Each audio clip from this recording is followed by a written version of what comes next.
And I'm joined from West London by the former England batsman Ed Smith, who now writes for The Times. He's the author of What Sport Tells Us About Life. Ed Smith, a memorable final, one with a pretty amazing six. Yeah, amazing really to think that cricket's showcase event, the final of the 50-over World Cup, happens in the biggest cricket-mad country, in the capital city of cricket in India, and it's to be won by the captain with a six over long on. I mean, for all those things to come together is really the fairy tale ending, and it almost makes up for the fact that the script we'd all hoped would happen, which is Tendulkar getting his 100th and winning 100 and winning the game for India, didn't happen. We got everything apart from that. Indeed, I mean, Tendulkar was disappointed, as did Sri Lanka's Muralitharan.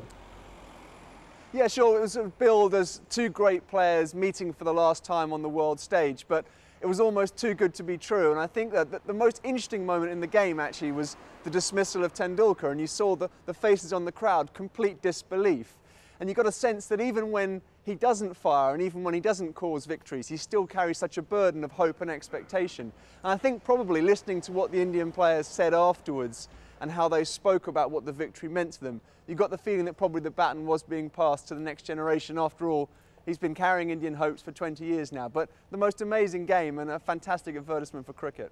And where does his tournament leave Tendulkar in terms of world's greatest batsman or greatest batsman ever or whatever it is he's supposed to be? I think coming into this game, the final today, he was the second highest run scorer in the tournament. And for someone who's 37, I think the most amazing thing about the Tendulkar story is that his best years have come at the end, and he hasn't announced his retirement, so he's still playing on. For real prodigies, you expect a degree of burnout. To have the resilience to actually have your last year, the 2010 calendar year, was the best season he'd ever had.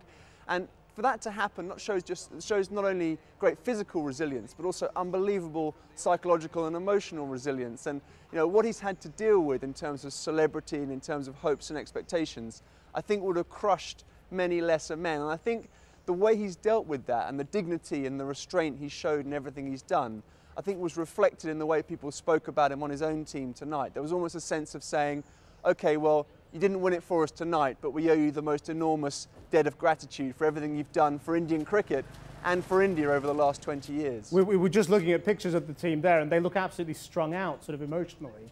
And he always looks sort of dead calm. Yeah, I think that's partly an illusion. I think sportsmen obviously foster the image that nothing gets to them. That's one of their defence mechanisms. But I think deep down he will be very emotional. And if you look at how far Indian cricket has come, this isn't the first time they've won the World Cup. They won it in 1983, but then they were very much the outsider. Now India actually has the richest and most probably prestigious cricket league in the world in the IPL.